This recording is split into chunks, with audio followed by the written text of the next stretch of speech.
Cheers! We're back, cooking with Flo. I even deleted my previous stories so that I can fit more in. Last week, I did so many stories, that they started deleting at the front end, and that's incredibly embarrassing.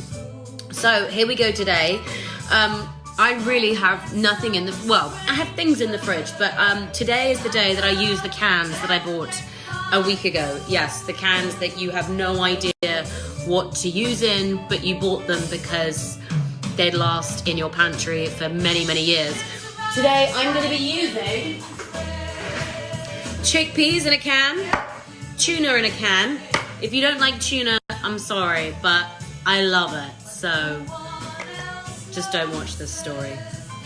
No, I'm kidding. It doesn't matter if you don't like tuna. So today, I'm going to be doing a similar... I've already broken. Yay! I'm going to be doing a similar recipe that I did a few weeks ago. All of my veg is either halved or it's bruised. I'm not going to be doing the exact same recipe, but I'm going to be making some sort of veggie concoction, using up all the old things in the fridge, and then I'm going to be putting it on top of some brown rice. If you don't like tuna, don't worry. You can just put all your beans in. Kidney beans, white beans, whatever beans. I can't use beans anymore because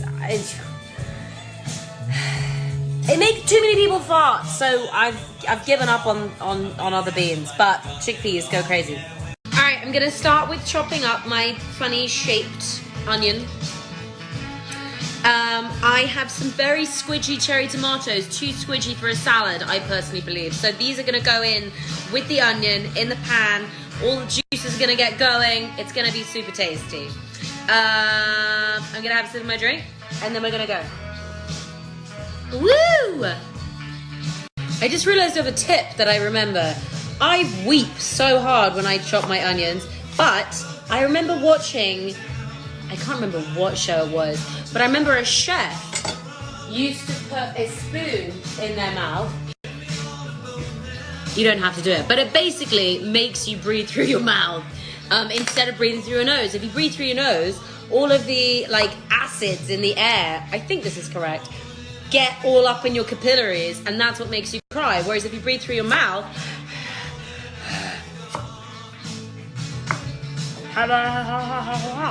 no tears. All right, I've got my cherry tomatoes and my banged onion all in there. Pretty rough.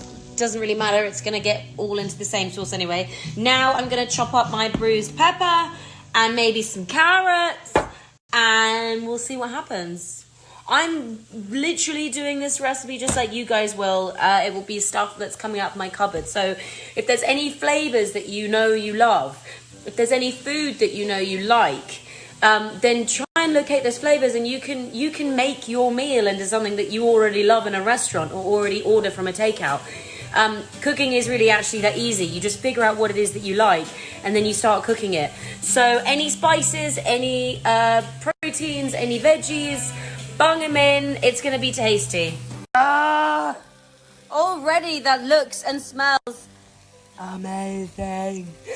What am I going to do now? Oh, I am going to get my chickpeas.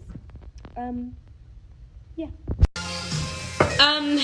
Weirdly, this is the most satisfying thing for me to do in the kitchen. This and peeling carrots or parsnips. So satisfying. I have loved chickpeas from a really, really, really young age. When I was younger, I'll do that recipe another time, I would just put them in a bowl with olive oil and Tabasco and spring onion and salt, pepper, maybe half a chili, and it was the best concoction I'd ever made, and I thought that I was the shit. Actually, when I make that meal now, I still do feel the shit. Pretty tasty. So before I put the chickpeas in, I just ever so quickly wash them in the can. I tend to do this because I don't like, I love that it's in juices obviously, but I don't like the flavour of, canned juice. So I just quickly rinse them under water, and then I pop them in there, and they're going to get nice and tasty. I'm going to salt and pepper right now. So just like last time, I have a leftover jar of this tomato stuff. I'm just going to throw it in because it's tasty. Nice little mum's trick. You're going to put a tiny bit of water in there, swirl it about so you don't waste any. Shake it. Ta-da! Boom. I've also got the kettle on the boil because I'm going to start getting my rice ready. I cook my rice with some stock, whether it's chicken stock, vegetable stock. I'm going to be using vegetable stock today.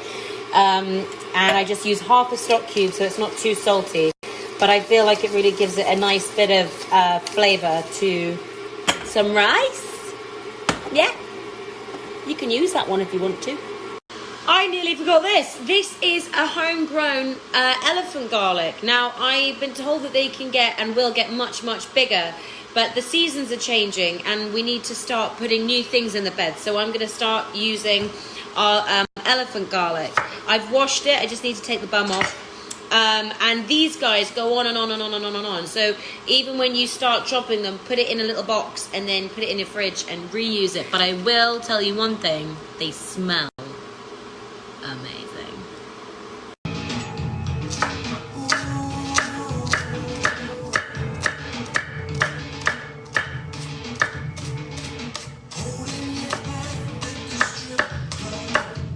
It smells so good. Bye bye. So now what I'm also going to do is I am one who loves to soak and wash their rice before they cook.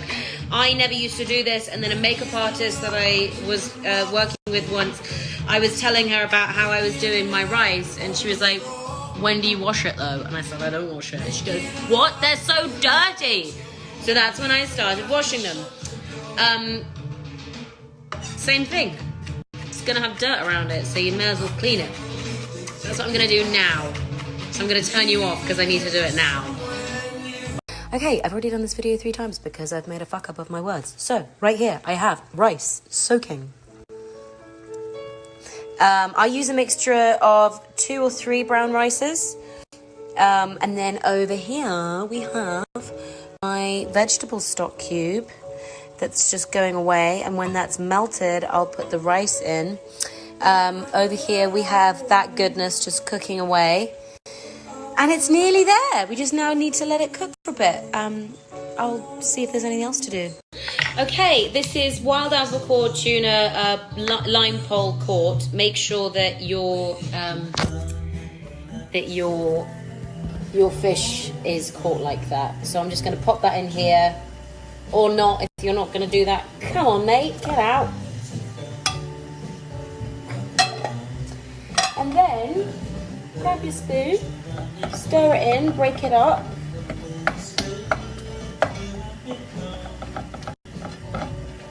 I can't wait to eat this. I'm so hungry. Guys, it looks so tasty. Ooh. Ooh.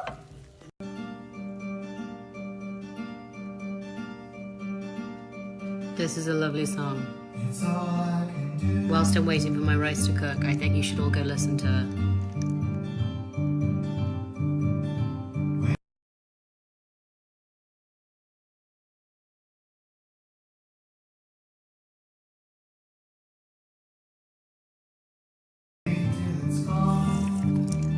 I'm gonna make another one of these.